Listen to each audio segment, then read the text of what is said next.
Sir सबसे पहले तो हम आपका नाम जानना चाहते हैं। सर मैं सना प्रधान, गांव साकरस।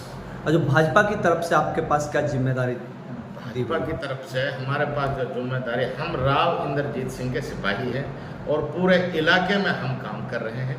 हम अपने जोड़ के साथ काम कर रहे हैं। हर गांव में हमारी पार्टी है फिरोजपुर विधानसभा के अंदर।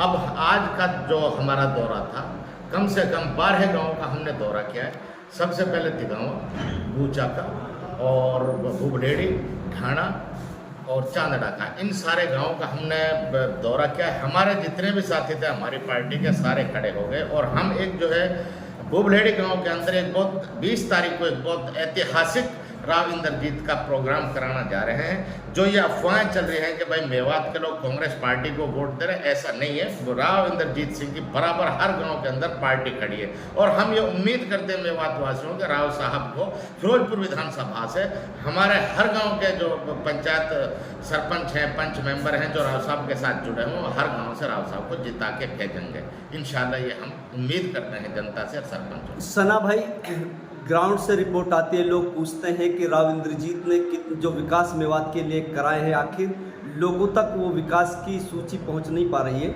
आखिर क्या विकास है जो मेवात के लिए? मेवात के अंदर जो सबसे पहले जो हालात खराब थे, बीमा रोड जो पहाड़ी तक गया था, ये इतना खराब रोड हो गया कि यहाँ इतने लोग बीमार हो चुके थे।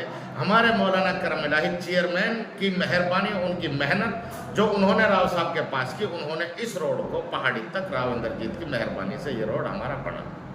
दूसरा, जो हमारा रोड नुहू से लेकर के जो 2 बॉर्डर तक आ रहा है, उसमें उनके लगातार प्रयास रहे और उन प्रयासों से ही आज ये रोड हमारा मंजूर हो गया, जिसमें आचार संहिता खत्म होने के बाद हमारा इस रोड का काम स्टार्ट हो जाएगा। ये राव इंद्रजीत सिंह की कार्यशाली रही है।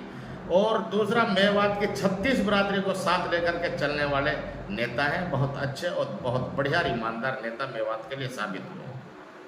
ये अगर सर बात करते हैं एजुकेशन को लेकर, एजुकेशन का स्तर घटा है लगातार, क्योंकि स्कूलें तो हैं लेकिन टीचरलेस है, अस्पतालें हैं लेकिन अस्पतालों में डॉक्टर नहीं है और मशीनरी वहाँ काम नहीं कर रही है, अल्ट्रासाउंड जैसी सुविधाएं वहाँ नहीं मिल पा रही है। अगर दवा अधिकतर लोगों को बाहर से खरीदनी पड़ती है, तो इसको किस तरह से? सबसे पहले मैं एजुकेशन के ऊपर बात करता हूँ। अगर मेवात को आप उठा के चले गए तो मेवात के अंदर सबसे ज़्यादा नौकरियाँ इस भारतीय जनता पार्टी के अंदर मिली।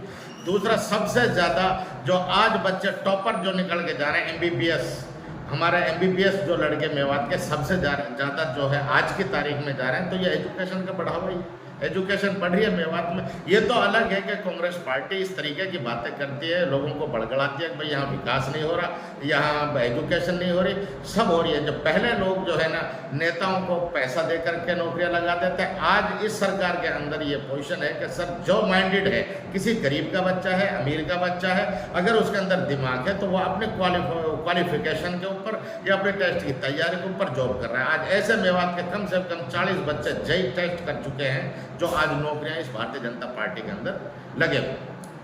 क्या कहना चाहोगे सर, आने वाले 25 तारीख के लिए क्या निवेदन करोगे? सर 25 तारीख को तो हम यही मानते हैं कि हम फिरोजपुर विधानसभा तक काम कर रहे हैं। फिरोजपुर विधानसभा से हम ये उम्मीद करते हैं कि फिरोजपुर विधानसभा से राव इंद्रजीत सिंह भारतीय जनता पार्टी का कैंडिडेट कांग्रेस पार्टी से आगे जाएगा। अब हमारे सामने एक बाहरी कैंडिडेट आया हुआ है, जो बाहरी कैंडिडेट बॉम्बे से चल के गुड़गांव लोकसभा में आ गया, उसके ऊपर लोग कोई विश्वास नहीं करेंगे और वापसी जो हमसे जो अलग लोग हुए पड़े, वो भी अब हम उम्मीद करते हैं 24 तारीख तक वो सारे साथी राव इंद्रजीत के साथ बैक हो जाएंगे। कुछ लोग जो उनकी भीड़ है, वो सिर्फ एक एक्टर होने के नाते, भाई एक फिल्मी एक्टर है उसको देखने के लिए जाते हैं, इसलिए ज़्यादा भीड़ नजर आती है। राव इंद्रजीत के साथ जो भीड़ है वो एक्चुअल में मतदाताओं की भीड़ है, उनके वर्करों की भीड़ है, उनके साथियों की भीड़ है। राव इंद्रजीत ने एक भाषण दिया था नुहू अनाज मंडी के अंदर, उन्होंने कहा था कि मैं जीत तो रेवाड़ी और गुड़गांव से जाऊंगा, मेवात वालों आप भी साझा कर लो। तो इस बयान को किस तरह? इस बयान को राव साहब ने इसलिए कहा था कि राव साहब ये चाहते हैं कि भाई मेवात मेरे साथ जो है ज़्यादा तादाद में जुड़े, ताकि मैं मेवात के लिए क्या नाम है अच्छी लड़ाई लड़ सकूं और उनको हीरवाल में उनको बड़ा नेता मानते हो। पूरा हीरवाल जो है उनको वन साइड वोट डालता है और 36 बरादरी उनको वोट डालती है और वो ये चाहते हैं कि मेवात में मुझे जिस तरीके से गुड़गांव और बादशाहपुर, पटौदी, रेवाड़ी 100% उनको वोट जाते हैं। वो ये चाहते हैं कि मेवात भी मेरे साथ 100% में आए, और वो इस तरीके की उम्मीद भी रखते हैं कि मेवात उनके साथ 24 तारीख तक 80% तक मेवात उनके साथ जुड़ेगी। भाजपा का नारा है सबका साथ, सबका विकास और सबका विश्वास की बात करती है, लेकिन राजस्थान के अंदर देखा गया कि माननीय प्रधानमंत्री के द्वारा जो भाषण दिए गए थे कि मंगलसूत्र वाले और जमीन को बेच देने वाले, उनको लौटा देने वाली बात, काफ़ी इस तरीके के सेंटेंस वहाँ बोले गए हैं। तो उस बयान को किस तरीके से आप देखते हैं? सर बढ़ा चढ़ा के लोगों ने अमेंडमेंट करी, अमेंडमेंट करके ये चीज़ें रखी गई, जबकि इसमें 2 बार उन्होंने ये चीज़ कह दी गई है कि हमने ये बात नहीं कही। और बीच में जो हमारे पार्टी के जो अध्यक्ष हैं, राष्ट्रीय अध्यक्ष, उन्होंने भी यह बात कही कि मोदी जी ने इस तरीके की कोई बात नहीं कही, और ये बातें बढ़ा चढ़ा के अमेंडमेंट करके छोड़ दी गई हैं, ताकि मुस्लिम समुदाय जो है इस भारतीय जनता पार्टी से दूर हो जाए। ये एक राजनीतिक षड्यंत्र है। कांग्रेस के नेता कह रहे हैं जी संविधान बचाने का चुनाव है, संविधान को बदल देगा, भाजपा आई तो संविधान बदल जाएगा, तो इसको किस तरीके से? सर संविधान आज भी बेहतर है, पहले भी बेहतर था।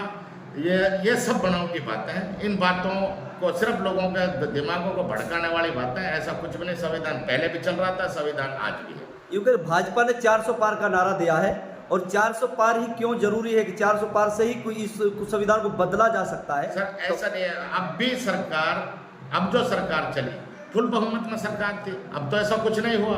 ये तो ये कि इलेक्शन का दौर है, इसलिए इन्होंने इस तरीके की बातें रखी।